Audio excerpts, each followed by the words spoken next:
In the world of motorsport, there is a process known as homologation. In layman's terms, this is the process of verifying some equipment so that it can meet a race sanctioning body requirement. To do this with cars, manufacturers are required to make a so-called homologation special, which is a road legal version of the car that requires homologation that is produced in a limited series. There are many homologation specials out there, and today we'll be talking about them, and believe me, they are rather interesting. This is AutoFil, and I hope you enjoy this video. Our first car is one of the most well-known homologation specials in my opinion, that being the Porsche 911 GT3. Beginning production in 1999, the 911 GT3 was initially released as a homologation model meant for use in the FIA GT3 Cup. It was powered by a 3.6 litre flat 6 and could produce 375 horsepower at most, making it a truly mad machine. With a top speed of nearly 200 miles an hour and a 0 to 62 time of 4.8 seconds, the first generation GT3 managed to not only win the 1999 Le Mans race, but also the 2000 Le Mans race in the best position of its class. Coming back to the road car, the first generation 911 GT3 had a surprisingly long production for a, let's say, limited edition vehicle. 6 years in total, with nearly 2,000 units made. Because of the car's success, the 911 GT3 would go on to be sold for another generation, and then another, and yet another. In fact, the car is still sold to this day. And so, let's go over the latest version's specs, shall we? The latest GT3 has a 4 litre naturally aspirated Porsche flat 6 that produces a grand total of 518 horsepower. This allows the car to accelerate from 0 to 62 miles an hour in just 3 seconds, which is mind-blowing.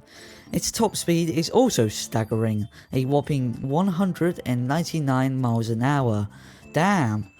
When it comes to some of the latest cars' big wins, the 911 GT3 has won multiple editions of the Nürburgring 24-hour race, and lest we forget, it also holds the record for the fastest time for a production car with a manual gearbox on that track, with a blistering time of 6 minutes and 56 seconds. For comparison, the all-time record for the track is at 6 minutes and 30 seconds, so the Porsche is quite close to beating the world record. With all that said, the Porsche 911 GT3 has achieved some milestones, and is bound to achieve some more in the near future. It is a great and exciting vehicle that Porsche crafted with great care. Moving on, we have the Mitsubishi Lancer Evolution. Like the Porsche 911 GT3, the Lancer Evo is one of the best known homologation models ever made. Now then, when it comes to a difference between the two, the Mitsubishi isn't necessarily a car made for standard races. Instead, it was made for rallying. Beginning production in 1992, the Lancer Evo had a whopping 10 generations, although most of them were slight upgrades from the previous. Mitsubishi would end up discontinuing it in 2016 to change their focus onto crossovers and electric vehicles, which I find to be rather unfortunate. An end to the Lancer Evo would have come soon anyway, if it hadn't been discontinued that year, as the regular Lancer bit the dust in 2017, at least for worldwide sales. Moving on to the car's features, the Lancer Evo is well known for its use of 4-wheel drive, as well as being consistent when it comes to the engines. Each generation utilizes 2 litre intercooled turbocharged 4-cylinder motors, each of which produce between 250 and 300 horsepower. These numbers, combined with all-wheel drive, are just enough for a perfect rally car.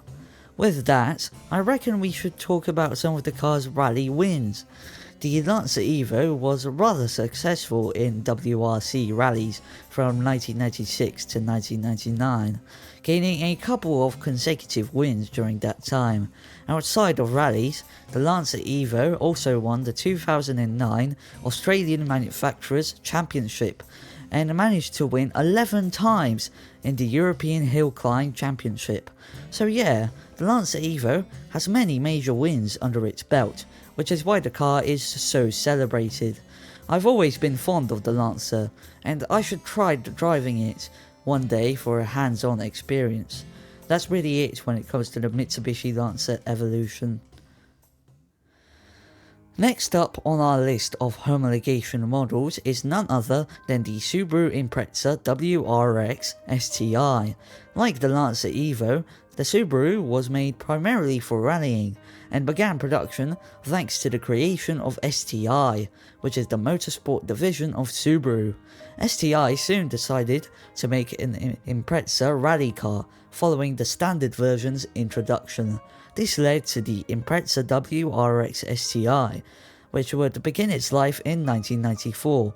The car was mainly used in Group A WRC rallies and ended up winning the manufacturer's title 3 times in a row, along with winning the driver's title a couple of times. Despite its popularity, the Impreza WRX was only sold in Japan for its first generation, with a couple of limited edition examples of the car getting exported to the UK, but outside of that, the original Impreza WRX was Japan exclusive. Starting from the second generation, the car would officially be exported to many parts of the world. The third generation in 2008 would turn the car into a hatchback, with a saloon version returning to the lineup 3 years later. This generation is notable as a limited edition made by British tuner Cosworth was sold in the UK with only 75 units built. The fourth generation is more of a successor, with the car getting renamed to just the WRX STI, omitting the Impreza nameplate. Now then, with all that said, how about the specs? Each generation has had a choice of 2-litre turbocharged flat-4 engines, which is to be expected from a rally car, alongside a typical all-wheel drive powertrain. So yeah, the Impreza WRX is quite similar to the Mitsubishi Lancer Evo in some aspects, but I personally rather the Subaru over the Mitsubishi. I don't know why, but I've always been fond of Subaru and its cars, especially this one, so I guess that's my reasoning. With all that said, the Subaru Impreza WRX STI, outside of winning many rallies, is one of the most iconic JDM cars ever. Alongside the Lancer Evo, these cars are like a duo of rivals, but they're also like best friends. I guess I'll leave it at that. Let's move on. Our last car for today is the E30 BMW M3. Yeah, believe it or not, the original M3 was made as a homologation special to satisfy the Group A Touring and DTM rules, which required a total of 5,000 cars to be built. Right off the bat, I'll say that it sold much more than that, nearly 18,000 units in fact, so the M3 was quite a success in its first generation.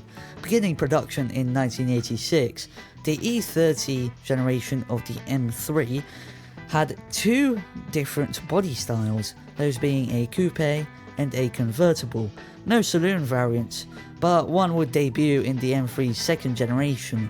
We'll talk about the specs in a moment, as first, we need to talk about the E30 M3's milestones. The car is, at least in my opinion, the most well known for winning the 24-hour Nürburgring race a whopping 5 times. Not only that, but it also won the Spa 24-hour race 4 times and won 2 DTM titles. So yeah, the M3 was rather successful in terms of motorsport, and it was even used in rallies, but it wasn't as successful as it was in touring car races. primarily because of its rear-wheel drive powertrain, which didn't compete well against the M3's all-wheel drive rivals. With that, let's talk about the specs. The E30 M3 is powered by BMW's S14 inline-4 engine, with a displacement of 2.5 litres at most. The engine produced nearly 200 horsepower at most, which was quite a lot back in the 80s and is still more than enough for a thrill ride. There were also special editions such as the Evolution 1 and 2, which cranked up the amount of horsepower, some of which made it go all the way to 235, so the car was absolutely crazy with its special editions. Now then, I guess it'd be nice to tell some fun facts, so I'll tell some. For example, BMW made a prototype in 1986 of a two-door pickup version of the E30 M3. It was in fact drivable, and it was used as a transporter by BMW's M division for over 2 decades. Another fact is that the car was designed by Klaus Luth, who is known not just for designing the original 3 Series, but also for designing the original 8 Series and the NS Euro 80. So yeah, with all that said, the E30 BMW M3 is quite the car, and it's definitely my personal favourite out of the cars on this list.